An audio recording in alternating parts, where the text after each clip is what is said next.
అందరికీ నమస్కారం. ఈరోజు తెలంగాణ రాష్ట్ర బీసీ పొలిటికల్ ఫ్రంట్ ఆధ్వర్యంలో నిర్వహిస్తున్నటువంటి ఈ కార్యక్రమానికి పెద్దలు బీసీ పొలిటికల్ ఫ్రంట్ చైర్మన్ అన్న బాలగోని బాలరాజు గౌడ్ గారికి, బీసీ పొలిటికల్ ఫ్రంట్ కన్వీనర్లు బైరి శేఖర్ గారు, అదేవిధంగా ఎలికటి విజయ్ కుమార్ గౌడ్ గారు, అంబాల నారాయణ గౌడ్ గారు, బీసీ పొలిటికల్ ఫ్రంట్ ఉపాధ్యక్షులు నాగభూషణం గారు, గ్రేటర్ హైదరాబాద్ అధ్యక్షులు దామోదర్ గారు, సురేష్ గారు, బీసీ జనసైన్యం రాష్ట్ర అధ్యక్షులు సింగం నాగేశ్వర్ గౌడ్ గారు, ఈ కార్యక్రమానికి వచ్చినటువంటి మీడియా మిత్రులందరికీ కూడా పేరు పేరున ఉదయపూర్వక నమస్కారాలు తెలియజేస్తూ, ముఖ్యంగా తెలంగాణ రాష్ట్రంలో సర్పంచ్ ఎన్నికలు జరుగుతూ ఉన్నాయి. దీనికి సంబంధించి మా రాష్ట్ర కమిటీ పిలుపు మేరకు మా రాష్ట్ర కమిటీ సభ్యులందరూ కూడా వివిధ జిల్లాల్లో నల్గొండ, వరంగల్, ఖమ్మం, మహబూబ్ నగర్, వరంగల్, నిజామాబాద్, ఆదిలాబాద్ జిల్లాలలో పర్యటించి ఎక్కడైతే బీసీలు జనరల్ స్థానాలలో పోటీ పడతా ఉన్నారో వాళ్ళందరి గెలిపే లక్ష్యంగా వాళ్ళందరూ కూడా వెళ్ళి అక్కడ తిరగడం జరిగింది. ముఖ్యంగా ఏదైతే రాష్ట్ర ప్రభుత్వం 42% బీసీ రిజర్వేషన్లు ఇస్తానని చెప్పేసి మోసం చేసిందో, ఆ మోసానికి కూడా వివిధ రాజకీయ పార్టీలు కూడా ఎక్కడ కూడా దాన్ని వాళ్ళు మద్దతు ఇవ్వకుండా కేవలం అన్ని రాజకీయ పార్టీలు కూడా బీసీలను దగా చేయడానికి, మోసం చేయడానికి ఎన్నో కుట్రలు పన్నినప్పటికీ రాష్ట్రంలో ఉన్నటువంటి బీసీలందరినీ కూడా చైతన్యం చేసే దిశగా మేము తీసుకున్నటువంటి కార్యక్రమం ఈరోజు రాష్ట్ర వ్యాప్తంగా ఉన్నటువంటి బీసీల లోపల ఒక చైతన్యం వచ్చి ఈరోజు 17% రిజర్వేషన్లు ఇచ్చినప్పటికీ దాదాపు ఈరోజు చూస్తూ ఉన్నాం, మొదటి విడత రెండో విడత చూస్తూ ఉన్నాం, దాదాపు 49% ఈరోజు బీసీలు అన్ని రాజకీయ పార్టీలతో కాకుండా జనరల్ స్థానాలు కూడా కాకుండా ఇండిపెండెంట్గా వేసి కూడా ఈరోజు రాష్ట్రంలో ఉన్నటువంటి బీసీల సత్యంలో ఈ రాష్ట్ర ప్రభుత్వానికి మా బీసీలు ఈరోజు చూపించాల్సినటువంటి సందర్భమైంది. ఆ విధంగా ఈరోజు చూస్తూ ఉంటే ఎన్నికల్లో మీరందరూ కూడా అన్ని పేపర్లో, టీవీలో చూడొచ్చు. ఈరోజు బీసీలు అందరూ చూశారు. ఈరోజు కాంగ్రెస్ ప్రభుత్వం వైఖరేంది, బీఆర్ఎస్ ప్రభుత్వం వైఖరేంది, బీజేపీ పార్టీలో వైఖరేందని చాలా స్పష్టంగా చూసి ఏ ఒక్క రాజకీయ పార్టీ కూడా మనకు అనుకూలంగా లేవు. కాబట్టి మన జనాభా దామాష ప్రకారంగా సోదరులైనటువంటి ఎస్సీ ఎస్టీలను కలుపుకొని మనమే జనరల్ స్థానాల్లో పోటీ చేద్దాం, పోటీ చేసి గెలుద్దామని చెప్పేసి జనరల్ స్థానాల్లో పోటీ చేస్తే నిన్న మేము నల్గొండ జిల్లా పోయినాం, ఇక్కడ ఖమ్మంలో పోయినాం. అక్కడ చూస్తే ఏం తెలుసు సార్, జనరల్ స్థానాల్లో పోటీ పడలేక దాదాపు గ్రామీణ ప్రాంతంలో ఉన్నటువంటి ఆధిపత్య రెడ్డి సామాజిక వర్గం ఓటర్లను అంటే వేలం వేసేసి ఒక్కొక్క చోట 4,000, 5,000 రూపాయలు ఇచ్చేసేసి ఓట్లను కొనుగోలు చేసేటువంటి తాపత్రయం ఉన్నప్పటికీ కూడా వాటన్నిటి కూడా పక్కన పెట్టి కేవలం మా యొక్క బీసీలను గెలిపించుకోవాలని, ఎస్సీ ఎస్టీలను గెలిపించుకోవాలనేటువంటి ఉద్దేశంతో ప్రతి ఒక్కరు కూడా కంకణ బద్దులైపోయి ఈరోజు రాష్ట్ర వ్యాప్తంగా బీసీలను గెలిపించుకోవడం జరుగుతుంది. అదేవిధంగా ఏ విధంగా అయితే మొదటి విడత రెండో విడతలో ఏ విధంగా అయితే మీరందరూ అంకిత భావంతో పనిచేసి బీసీ అభ్యర్థులను ఇచ్చారో, రేపు మళ్ళీ కూడా మూడో విడత పంచాయతీ అదే సర్పంచ్ ఎన్నికలు జరుగుతూ ఉన్నాయి. కాబట్టి రాష్ట్రంలో ఉన్నటువంటి బీసీ కుల సంఘాల పెద్దలకు, బీసీలకు అందరూ కూడా ఒకటే ఈ యొక్క బీసీ పొలిటికల్ ద్వారా విజ్ఞప్తి చేస్తూ ఉన్నాం. ఏదైతే 2 దాపాల్లో మీరు చూపించినటువంటి చొరవ ఏదైతుందో ఈ మూడో దాంట్లో కూడా చూపించి అత్యధిక స్థానాలు గెలుపొందాలని చెప్పి కూడా ఈ సందర్భంగా చేస్తున్నాం. ఇంత జరుగుతున్నప్పటికీ రాష్ట్ర ముఖ్యమంత్రి గారు ఈ 42% రిజర్వేషన్లను పక్కదారి పట్టే విధంగా కొన్ని 9 రోజులేమో విజయోత్సవాల పేరుతోటి కాలం గడిపారు. మళ్ళొకసారి గ్లోబల్ సమ్మిట్ పేరు మీద కొన్ని కాలయాపన చేశారు. మొన్న ఫుట్బాల్ ఆడి ఈ విధంగా అంటే బీసీలను రాజకీయంగా ఫుట్బాల్ ఆడడానికి ఈ రోజు చేసినటువంటి ప్రయత్నాలు ఏమో ఆ ప్రయత్నాలన్నీ కూడా మేము ఛేదించి మా యొక్క సామాజిక వర్గానికి మేము మద్దతు తెలపడంతో వాళ్ళందరూ కూడా ఈ రోజు ఎన్నికల్లో భాగస్వామ్యమై విజయం సాధిస్తారు. రిజర్వేషన్లు ఇచ్చినా ఇయ్యకపోయినా మీ యొక్క పీఠాలు గుంజుకోవడం ఖాయం, మీ కుర్చీలకు ఎసరు రావడం ఖాయం.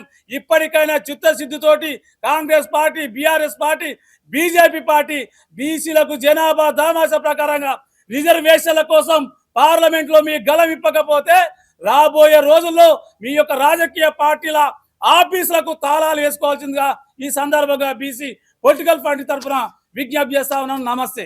BC political front chairman Balagoni Balaraj Goud మరియు పెద్దలు వైస్ చైర్మన్ అయిన సూగూరి దుర్గయ్యన్న,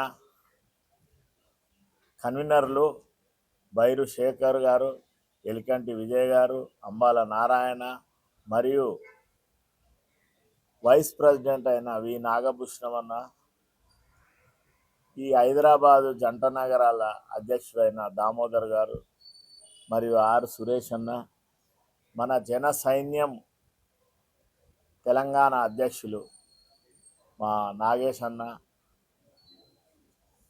ఈరోజు విలేకరుల సమావేశం ఎందుకు ఏర్పాటు చేసినామంటే, రేపు జరగబోయే 3వ విడత గ్రామ పంచాయతీ ఎన్నికలు ఉన్నాయి కాబట్టి తెలంగాణ రాష్ట్రంలో ఉన్న బీసీ, ఎస్సీ, ఎస్టీ, మైనార్టీ సోదరులందరూ కూడా ఐకమత్యమై జనరల్ సీట్లలో మరియు బీసీ సోదరులు ఎక్కడ నిలబడ్డా కూడా వాళ్ళందరినీ గెలిపియాలని ఈ వేదిక ద్వారా మేమందరినీ బీసీ సోదరులందరినీ కూడా రిక్వెస్ట్ చేస్తున్నాం. ఎందుకంటే మనకు రాష్ట్ర ప్రభుత్వము 42% చట్టసభలలో రిజర్వేషన్ ఇస్తాము, ఎంపీటీసీ, జడ్పీటీసీ, గ్రామ పంచాయతీలో వార్డు మెంబర్లు కూడా రిజర్వేషన్ ఇస్తామని కామారెడ్డి డిక్లరేషన్లో మన పక్క రాష్ట్రమైన కర్ణాటక ముఖ్యమంత్రి గారితో, సిద్దిరామయ్య గారితో చెప్పించిండ్రు. చెప్పించినాక ఈ 2 సంవత్సరాలుగా కోర్టులలో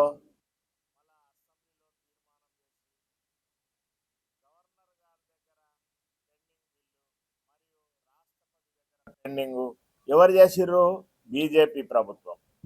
మళ్ళీ ఇక్కడ ఉన్న కాంగ్రెస్ ప్రభుత్వం ఏమో జీవోలు ఇచ్చి హైకోర్టు, సుప్రీంకోర్టులలో కొట్టేసే దిశగా, కానీ మనస్ఫూర్తిగా ఈ కాంగ్రెస్ ప్రభుత్వము ఎక్కడ రిజర్వేషను సాధించి పెట్టాలి బడుగు బలహీన వర్గాలకని ఎక్కడ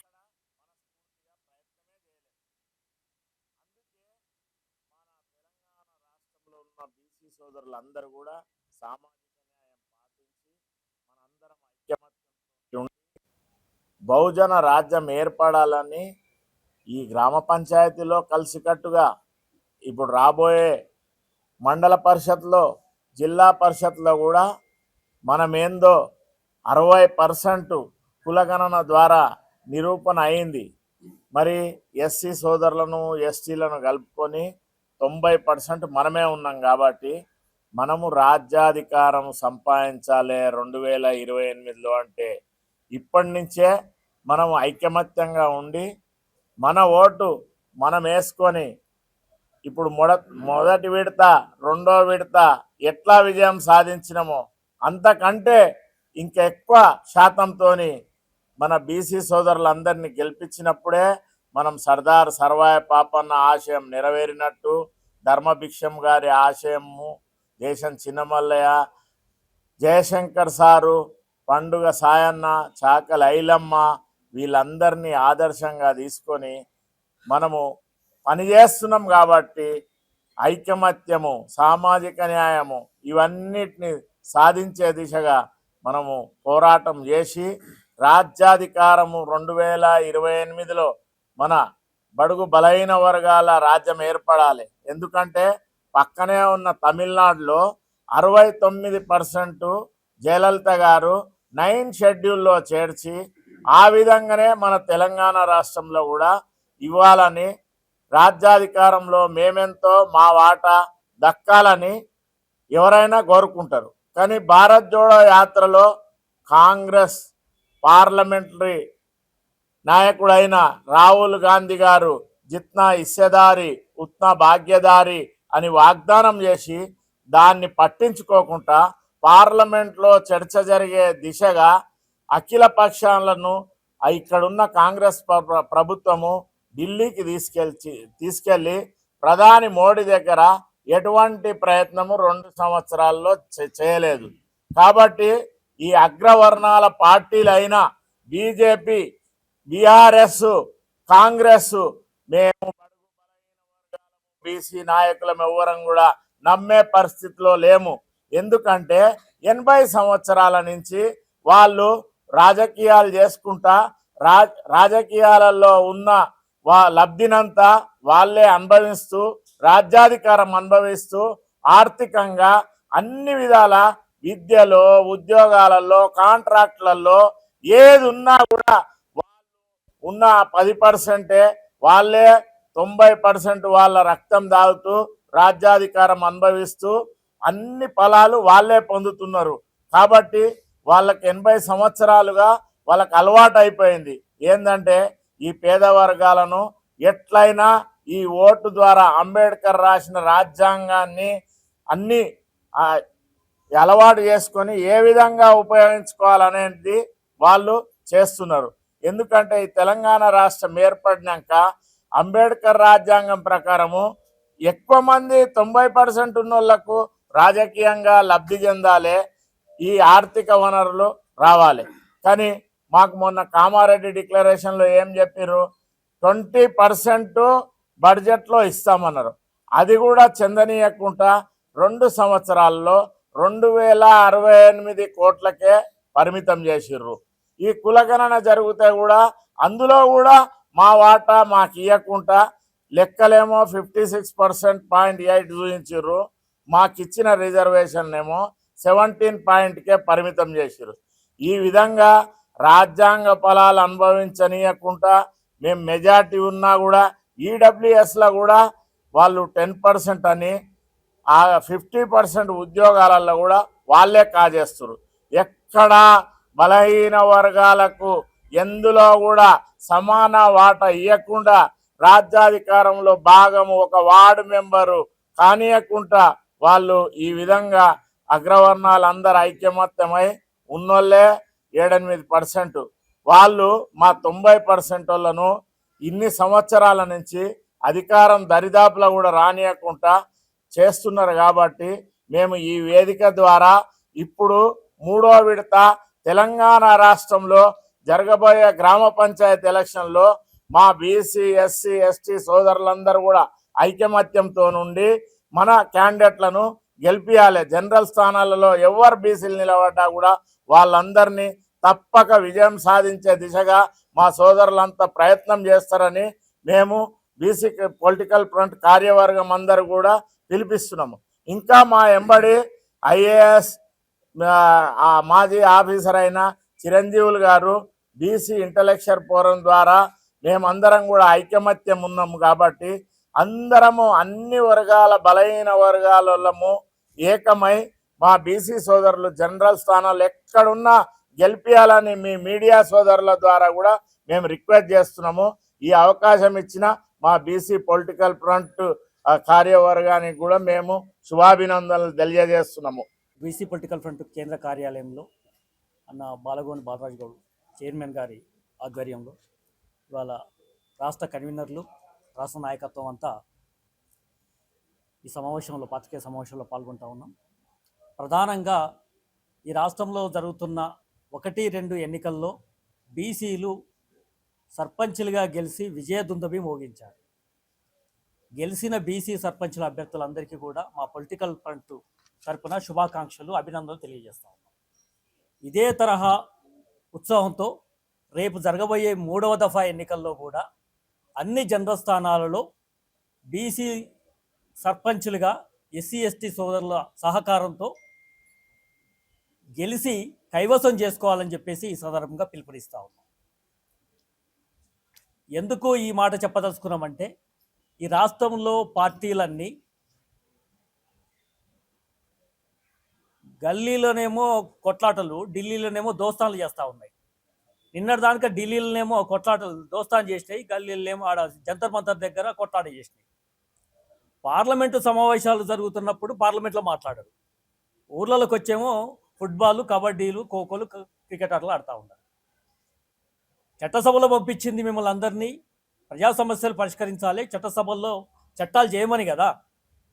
కానీ ఇవాళ బీసీల పేరు మీద అగ్రకుల ఆధిపత్య రాజకీయాన్ని కైవసం చేసుకోవడం కోసం, వాళ్ళ పునాదులు నిలబెట్టుకోవడం కోసం రోజువారీగా ఎత్తుగడలతోటి నడుస్తూ ఉంది ఇవాళ ఈ రాష్ట్రంలో. 3 పార్టీలు, అది బీజేపీ కావచ్చు, కాంగ్రెస్ కావచ్చు, బీఆర్ఎస్ కావచ్చు, 3 పార్టీల అధ్యక్షులు ఈ రోజుకి కూడా తమ మేనిఫెస్టోలో కానీ, తమ అధికారిక పత్రికలలో కానీ, రాష్ట్ర కమిటీలో కానీ ఎక్కడా బీసీలకు 42% రిజర్వేషన్ ఇవ్వాలి, వాటి పట్ల రాష్ట్ర నాయకత్వం మొత్తం దిగి కొట్లాడాలని చెప్పేసి ఎక్కడ మాట్లాడతారు.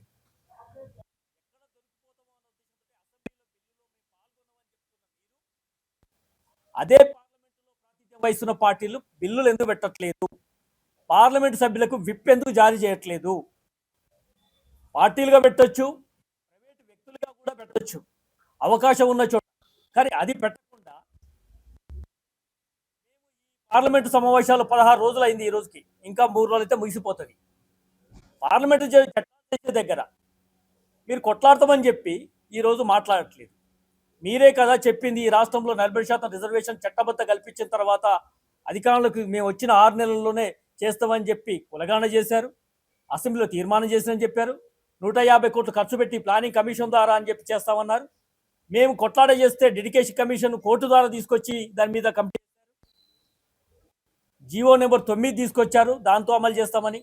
కోర్టులు కొట్టువేయబడ్డాయి కాబట్టి కోర్టుకు వెళ్ళిన తర్వాత మాకు న్యాయస్థానంలో నమ్మకం ఉందని చెప్పేసి హైకోర్టులో నమ్మకం ఉందని మాట్లాడారు, సుప్రీంకోర్టులో నమ్మకం ఉందని మాట్లాడారు. మీ రెడ్లతోటి జాగృతుల పేరు మీద కేసులు వేయించి నడిపించిన తతంగం కూడా మీరే దాని వెనుక ఉంది. ఆ తర్వాత కొట్టివేయబడిన తర్వాత కోర్టు ధిక్కారంకు మేము పాల్పడం కాబట్టి కోర్టును గౌరవిస్తామని చెప్పేసి మాట్లాడేది కూడా మీరే. మేము అదే చెప్తా ఉన్నాం. గతంలో 1935లో జనాభా లెక్కలు లేవని చెప్పేసి ఇంద్రసాని కేసులో అమలు చేయకూడదని చెప్పేసి కోర్టులు చెప్పిన దాన్ని పట్టుకొని ఈ రోజుకు మాట్లాడుతూ ఉన్నారు. కానీ ఈరోజు ఈ రాష్ట్రంలో జనాభా లెక్కలు తీసి కులగణన చేసి మీరు స్పష్టంగా ఉన్నవి రిజర్వేషన్ అని చెప్పిన తర్వాత ఆ లెక్కల ప్రక్రియను కేంద్ర ప్రభుత్వానికి ఎందుకు పంపలేదు అని అడుగుతా ఉన్నాం. 11 రాష్ట్రాలు, ఇవాళ తెలంగాణలో, తమిళనాడులో, అన్ని రాష్ట్రాల్లో కూడా లెక్కలు తీశారు, కోర్టుకెళ్ళిన పేరు మీద కొట్టివేయబడ్డాయని చెప్తా ఉన్నారు. తమిళనాడులో సంబంధించిన రాష్ట్రంలో కూడా కానీ తమిళనాడు రాష్ట్రంలో 60% రిజర్వేషన్, 69% రిజర్వేషన్ ఎలా అమలు అవుతా ఉంది? మేము అదే అడుగుతా ఉన్నాం. తమిళనాడు రాష్ట్రంలో అమలు అవుతున్నప్పుడు తెలంగాణలో అమలు కావడానికి చేసిన ప్రక్రియ ఏదైతే ఉందో అది చేయమని అడుగుతా ఉన్నాం. ఇవాళ రాష్ట్ర ప్రభుత్వాన్ని, బీజేపీ పార్టీని కూడా అదే మాట్లాడుతూ ఉన్నాం. 42% ఉందని తీసిన మీరు 17% ఎందుకు కుదించారు? కొన్ని మండలాల 30 మండలాల్లో 3-4% బీసీలకు పరిమితం చేశారు. కొన్ని 30 మండలాలలో అయితే 80% బీసీలు ఉన్న చోట దగ్గర 30%కి పరిమితం చేశారు. ఇవాళ 17% ఉన్న దానికి తీసుకొచ్చారు. మొత్తం 50%, 56.7% రిజర్వేషన్ ఉందని చెప్పిన మీరు 42%కి కూడా కట్టుబడలేకపోతే మీ అధికారం కోసము బీసీలని ఒక ఓటు బ్యాంక్ లాగా చూసుకుంటా ఉన్నారు. మేము అదే పార్టీలకి కర్రగాల్చి వాత పెట్టినట్టుగా గ్రామాల్లో మా అభ్యర్థులు, మా బీసీ సోదరులంతా సర్పంచ్ గెలిచి వస్తూ ఉన్నారు. రేపు ఇదే తరహా కూడా ఖచ్చితంగా గెలుస్తారు, అధికారాన్ని కైవసం చేసుకుంటారు. అంతిమంగా చట్టసభలలో మీ కబ్జా చేసుకున్న చట్టసభలు ఏవైతున్నాయో మేము ప్రాతినిధ్యం వహించడానికి సిద్ధంగా ఉన్నాం. రెండవ విషయం ఏంటంటే, విద్యా ఉద్యోగ రంగంలో కూడా రిజర్వేషన్ తీసుకొస్తామని చెప్పింది మీరే. ఇలా ఇది ఏదో అరిగిపోయిన రికార్డుగా, ఇది ముగిసిన అధ్యాయంలాగా రిజర్వేషన్ ఇవాళ అయిపోయింది, పార్లమెంట్ అయిపోయిన తర్వాత ఇప్పుడు మేము ఏం చేయలేం కాదు, ఇది అటక మీద పెట్టలేదు, ఇది ఎప్పటికీ నియంత్రణ ప్రక్రియ అని మాట్లాడుతున్న కాంగ్రెస్ పార్టీ, బీజేపీ పార్టీ ఇవాళ ఈ రాష్ట్రంలో బీసీలకు బడ్జెట్లో ఎక్కడ లేదు. ఇవాళ 20,000 కోట్ల రూపాయలు ప్రతి ఏటా ఇవ్వాలి, 40,000 కోట్ల రూపాయల్లో ఎక్కడ ఇవ్వలేదు. కాంట్రాక్ట్లో రిజర్వేషన్ ఇస్తున్నది మీరు. ఇవాళ గ్లోబల్ సమిట్ పెట్టారు కదా, ప్రపంచ దేశాల నుంచి పిలిచిన గ్లోబల్ సమిట్ ఏదైతే ఉందో అందులో బీసీ వాటా ఎంత, బీసీల ప్రాతినిధ్యం ఎంత, బీసీల భాగస్వామ్యం ఎంత, బీసీలకు ఎంతో మందికి ఉపాధి ఉద్యోగ మార్గాలు వస్తాయో మీరు చెప్పగలుగుతారా? మన తెలంగాణ స్టేట్లో గ్రామ పంచాయతీ ఎలక్షన్లు 2 విడతలు కంప్లీట్ అయినాయి.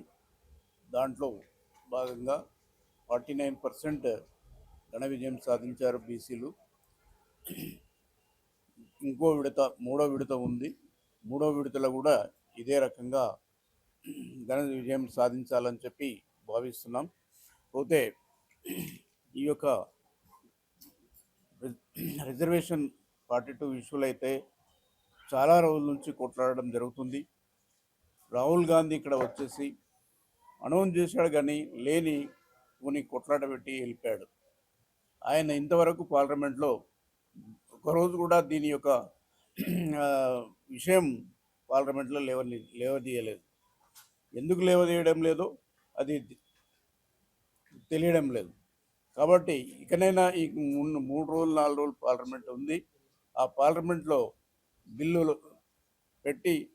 పెట్టాలని చెప్పి భావిస్తున్నాం. రాహుల్ గాంధీ కూడా ఇది రేజ్ చేస్తే బాగుంటుందని చెప్పి భావిస్తున్నాం. ఎందుకంటే ఆయన్నే ఇక్కడ మన స్టేట్లో వచ్చి స్లోగన్ విసిరిపోయాడు.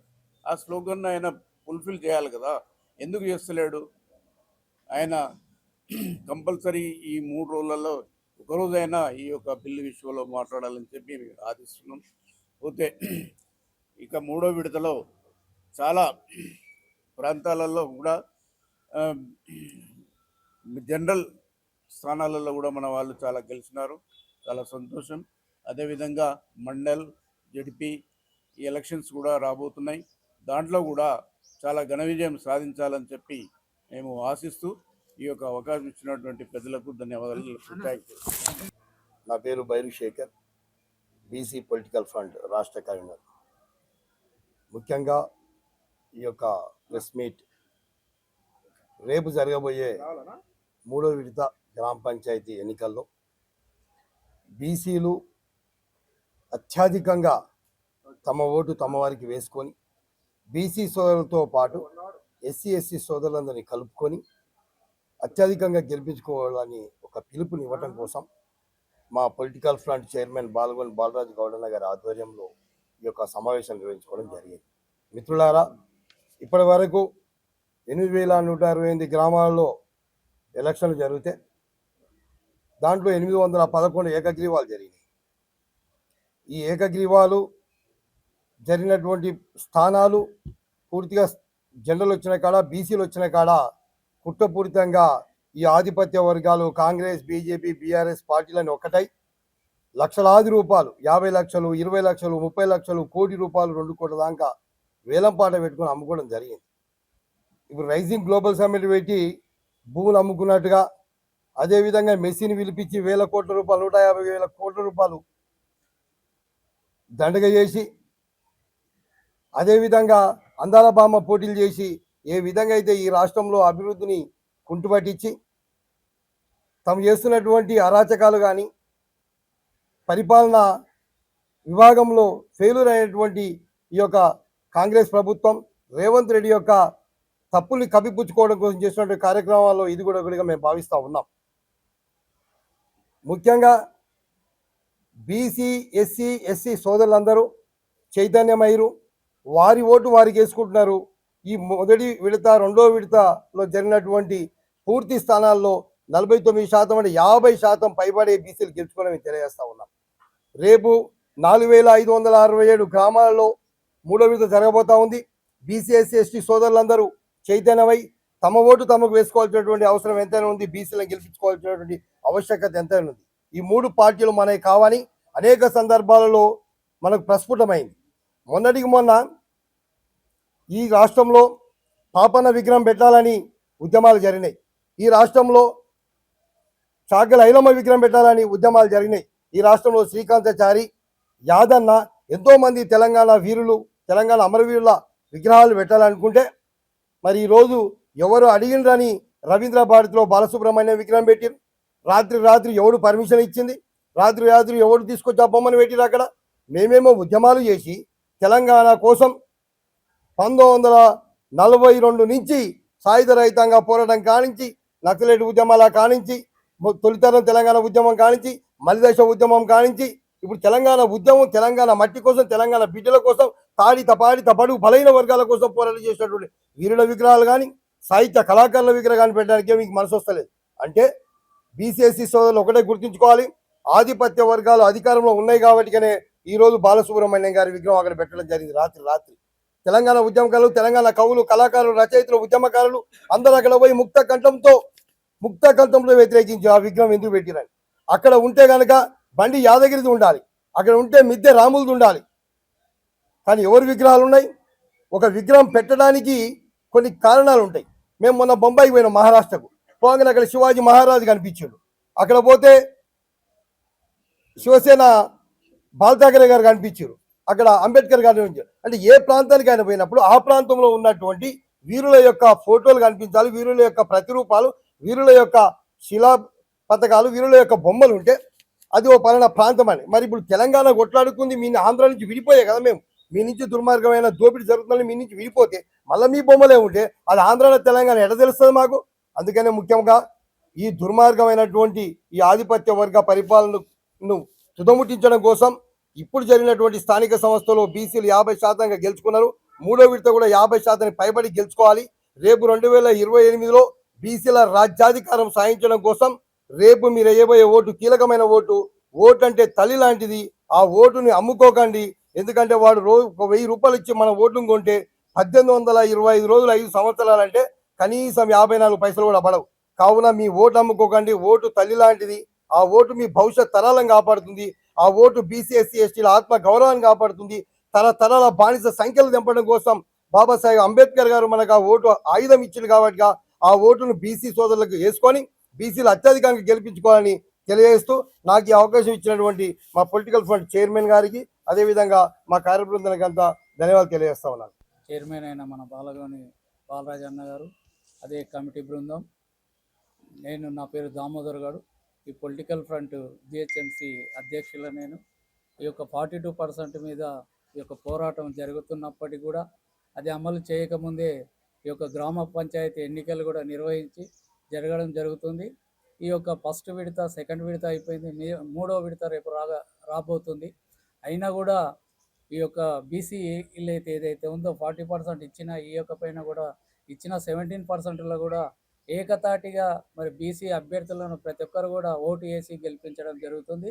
ఈ యొక్క జనరల్లో కూడా ఏదైతే ఉందో ఆ జనరల్ అయినప్పటికీ కూడా మరి బీసీలను గెలుపుకు మరి ఓటు వినియోగించుకొని బీసీ అభ్యర్థులను గెలిపించుకుంటున్నారు. కానీ ప్రతి ఒక్కరు కూడా ఉద్యమంలో ఏదైతే ప్రతి ఒక్కరు అర్థం చేసుకొని ఈరోజు మనకు వచ్చిన చట్టసభల్లో ఏదైతే అమలు కావాలని చెప్పి ప్రతి ఒక్కరు కూడా ముందుకు వచ్చినందుకు ఇక్కడ అభ్యర్థులకు మరియు ఓటేసి గెలిపించిన ప్రజలకు కూడా మా యొక్క పొలిటికల్ ఫ్రంట్ తరఫున అభివందనాలు తెలియజేస్తున్నాం. ఇప్పుడు మనకు అవకాశం వచ్చింది.